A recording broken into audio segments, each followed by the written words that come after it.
ফুকেটে আজ আমাদের দ্বিতীয় দিন। আর ফুকেটের সকালে ভ্রমণ করার জন্য আমরা চলে এসেছি ফুকেট ওল্ড টাউনে।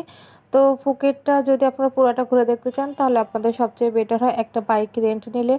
তো আমরা ওল্ড টাউনে আসার আগে আমরা আমাদের হোটেল রুম থেকে বের হয়ে আমাদের আশেপাশের যে বাইকগুলো রেন্ট দেয় সেখানে খোঁজাখুঁজি করে এই বাইকটা আমাদের পছন্দ হয়েছে। তো আমরা এই বাইকটা রেন্ট নিব। তো এই বাইকটা আমরা 250 বাতে রেন্ট নিয়েছি। আমরা এর থেকে আরও কমে নেওয়ার চেষ্টা করেছি, কিন্তু কোথাও এর থেকে কমে পাই নাই। এই 250 বাত দিয়ে এই বাইকটা আমরা 24 ঘন্টার জন্য রেখে দিতে পারবো। মানে আজ সকালে নিয়েছি, আগামীকাল সকালে ফেরত দিব।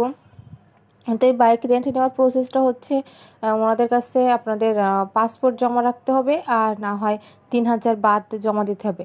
তো আমরা কোনো রকম কোনো রিস্কের দিকে না গিয়ে আমরা 3000 বাত ওনাদের কাছে জমা রেখেছি, কারণ সামহাও যদি পাসপোর্টটা ওরা হারিয়ে ফেলে তো আমরা বিপদে পড়ে যাব। আর টাকার উপর দিয়ে গেলে কোনো প্রবলেম নাই। তো এখানে বাইক নিয়ে আমরা এখান থেকে স্টার্ট করার পূর্বে আমরা বাইকটা ভিডিও করে রাখছিলাম যে কোনো রকম কোনো স্ক্র্যাচ আছে কি না। তো কারণ বাইকটা ফেরত দেওয়ার পরে যদি ওনারা কোনো রকম কোনো ডিফেক্ট কোনো স্ক্র্যাচ দেখে তাহলে সেটার জন্য ওরা আবার এক্সট্রা ফিস চেয়ে বসে। তো এখানে ওদের বাইকে পুরা ফুয়েল ফুল করা থাকে। তো আমরা সারাদিন 24 ঘন্টা ঘোরাঘুরির পরে যতটুকু ফুয়েল শেষ হবে আবার ভরে দিতে হবে ওদের।